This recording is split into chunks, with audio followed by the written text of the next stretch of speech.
Hello, hello, vamos lá, mais uma aulinha? Let's describe jobs. Como a gente vai descrever empregos, trabalhos, né? Então, o teacher colocou aqui duas frases para nós, vamos dar uma olhadinha nelas. A teacher's job is interesting.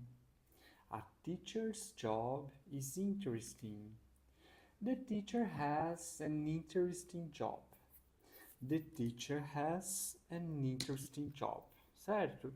Então aqui é um formato onde a gente está descrevendo, dando uma opinião sobre o trabalho de um professor, né? Na primeira frase eu estou falando assim, ó, o trabalho do professor é interessante.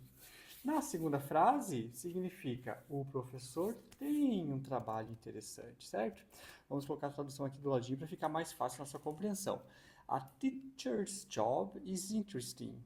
O professor, o trabalho, na verdade, né? O trabalho do professor é interessante.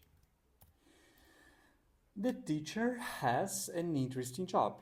O professor tem um trabalho interessante, certo? Nessas duas frases, elas têm o mesmo significado, né? Eu estou falando que é interessante o trabalho do professor, então que o professor tem um trabalho interessante. Qual que é a diferença? Numa delas a gente está usando o verbo to be, então is, e aqui para nós vai ser o é, né? O trabalho do professor é interessante. E outra, a gente fala do tem. O professor tem um trabalho interessante, né? Mesmo esqueminha do português, né? A gente faz uma alternância aqui na ordem, mas dá a mesma ideia, dá o mesmo significado para nós, ok? O que é importante no inglês? Que eu vou falar o trabalho do professor. Eu tenho que fazer o possessivo aqui, a teacher's job. A teacher's job. Primeiro, a pessoa, eu ligo com o apóstrofe S para fazer o possessivo e depois coloco o complemento, certo? Então fica ao contrário, né? O trabalho do professor em inglês, a teacher's job. E no segundo modelo, o que vai acontecer? As qualidades vêm antes da coisa, né? Então vai ficar numa forma direta aqui.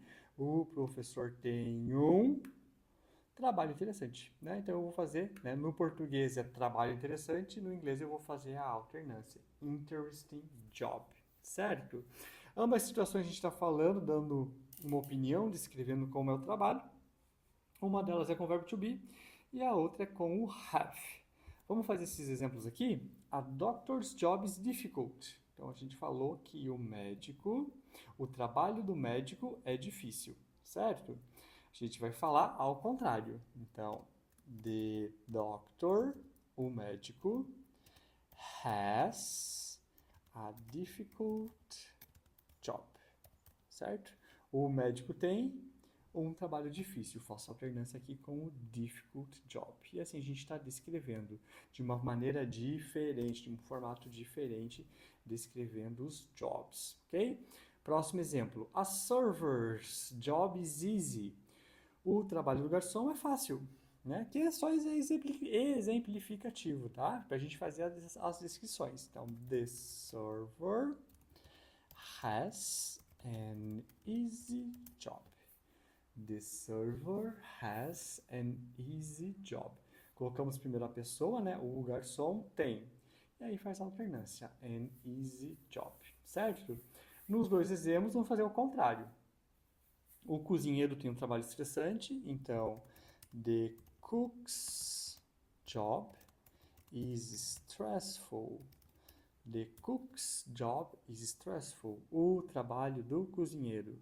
Então, o cozinheiro leva o S para fazer a relação de posse e a gente complementa com a qualidade depois.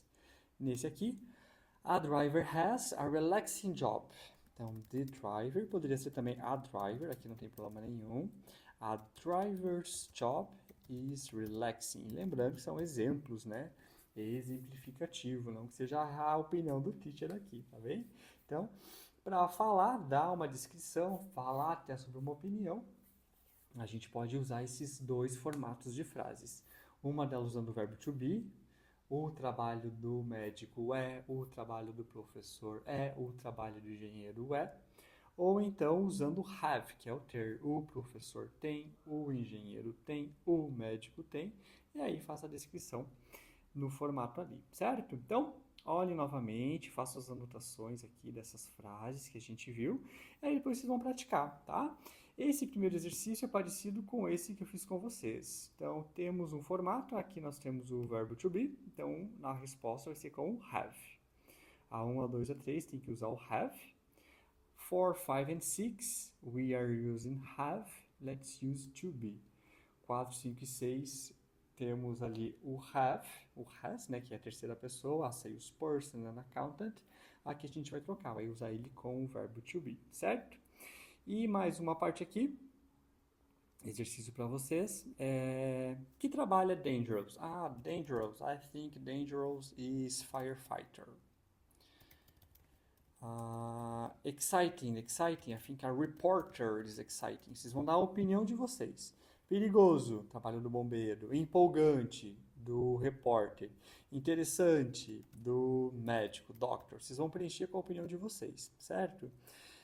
Depois vão criar frasezinhas também, repetindo o exercício de cima. Pode olhar, serve de modelo, usando o is e o have. Todos eles, vocês vão ter que escrever nos dois formatos, tá bom? Vão ser 9 aqui, então vai dar um total de 18 frases, falando do is e falando do have, tá bem? Qualquer dúvida que vocês tiverem, manda pro teacher, a gente vai olhando, tá bom? Bons estudos, see you soon, bye bye!